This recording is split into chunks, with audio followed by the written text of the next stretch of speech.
I stumbled and saw this on Cyprus today, and he put it there. On his Twitter account, it appears to be a 2001 video shot with noise, which is why we are ramping it up today.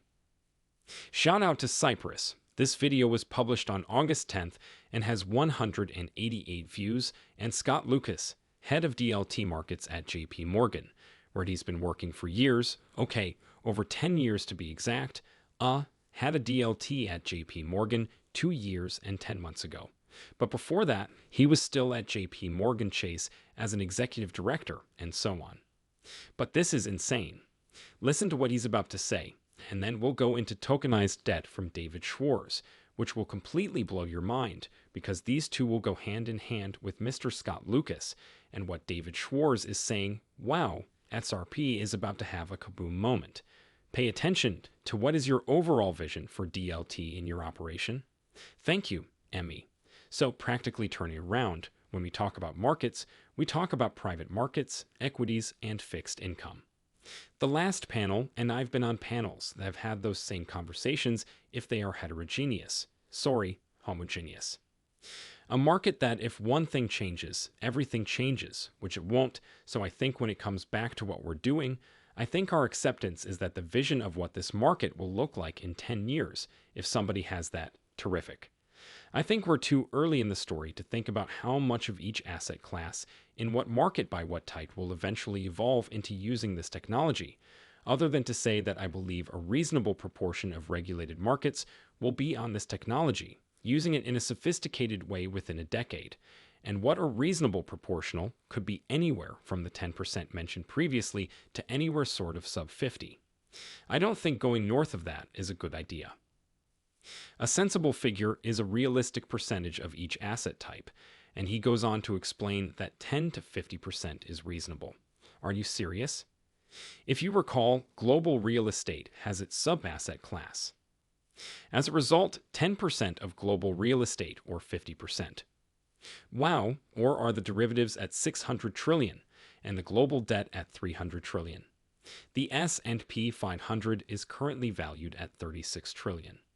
We have 10% of that in the stock market. More than 100 trillion, 10% of that list goes on, but I believe a good number of regulated markets will use this technology. It will be done in a sophisticated manner within a decade, and a plausible proportionate may be anywhere from the 10% described previously to somewhere in the sub-50 range. I don't believe North is like that. Is incredibly enormous, and then he brings. Remember how we talked about it. We were quite delighted with how we can give services to our clients on the Onyx platform a couple of days ago, and I think it's really sort of, good. Starting point for us to learn and for our clients to learn, and we combine it with Ripple Music and XRP, and we'll get into global debt in a moment. I must pay attention to what David Schwartz says. About tokenizing it, we're on our way to a tokenized future. This is what Scott says. Lucas also mentioned tokenizing everything, so 10% of world debt is going to be a lot of money, folks. Why did J. Morgan pursue Ripple once more? Here's another significant shout-out and pointer. The FNA issued this PDF a few years ago, but pay attention to this section.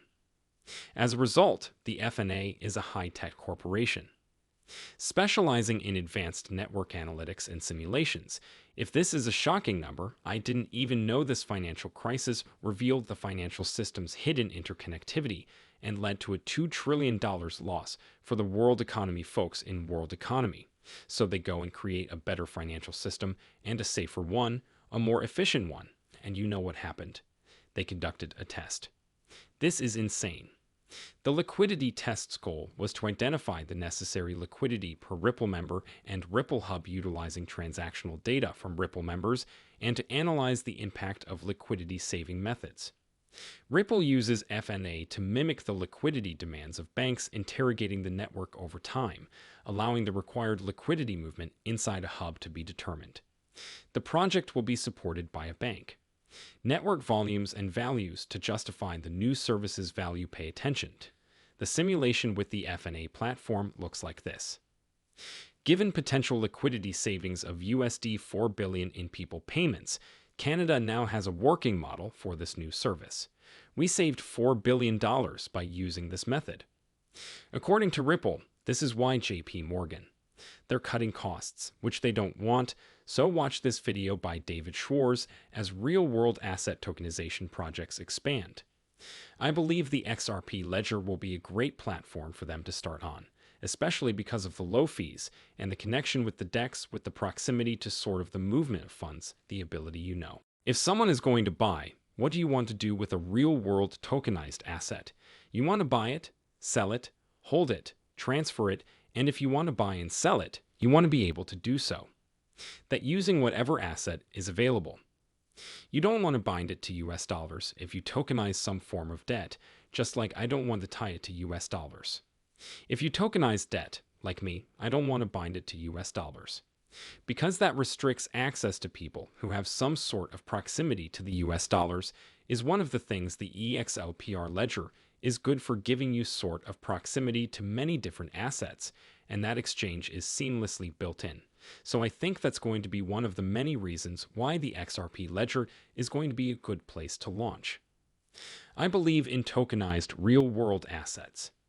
We'll see it in the coming year. We've been talking about a tokenized future with Scott Lucas and David Schwartz, and we performed some tests.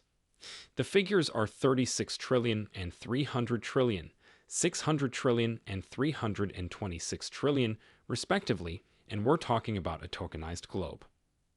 We haven't even discussed payments and settlements. Okay, this is one of the reasons. This block just does not want people in this sector because of the utility tokens that are there, correct? They can't just clone it and build a new one. They need a long-standing database system that has been running for years. That's what they're looking for. That's what they're building. They're looking into it behind the scenes. Aligning a tokenized debt to XRP can provide various potential benefits. So first, let's define David Schwartz, discussing how a couple benefits from rapid settlement and lower transaction costs. It is possible to improve fractional ownership, transparency, and security through global reach and liquidity. 247, and here are a few key points. Because of XRP's microtransaction capabilities, fractional ownership is possible, allowing smaller investors to buy and sell tokenized debt securities in smaller increments. Increasing the number of investors, Ripple technology is intended for cross-border payments and can ease the transfer of tokenized debt across borders without the need for complex currency conversion or middlemen. This broadens the reach of tokenized debt to a worldwide audience and traditional methods of payment. Transferring debt can, of course, incur large expenses, which can be reduced by using XRP. I appreciate every one of you. Let me know what you think in the comments section below, and thanks again to Cyrus for bringing that video out. It's huge. This has grown so much in only 2 months. This is what I mean by old 188 views. Your ordinary Joe is not sitting, folks. I'm sitting here watching this panel. They aren't paying attention, and can you imagine the locked door? People, the meetings they're holding are just letting that all sink in. Allow this to sink in. This is a once-in-a-lifetime opportunity. We are currently constructing a brand new infrastructure. In terms of tokenization, a new asset class is emerging while the world is distracted by Russia and Ukraine. There will be a lot more stuff, guys, including Israel and Palestine. There will be a lot more material, and think about it. People don't talk about it, but there could have been XRP holders who died, and their XRP will never be redeemed. Allow that to sink in. For a moment, people, if the world population begins to decline due to catastrophic events like this in other countries, individuals' whole future is their own. We may have lost one center, we may have lost 2 centers in that plan. So with that said, we'll be back with another episode, just an idea to consider, and I'll see you later. We started generating ripples in Tom's episode with the hypothesis that crypto liquidity will someday be able to facilitate robust worldwide payments of big amounts. PayRipplet was created so that clients who saw the benefits of our fiat-based network may migrate to ODL as the market matured. And that's exactly what's going on. Flip the switch. I suppose what we're building. You can tell it's addressing a genuine issue. And I believe that all of my suggestions to anyone would be useful. if genuine utility and genuine value is being offered to a genuine customer. The token will be valuable.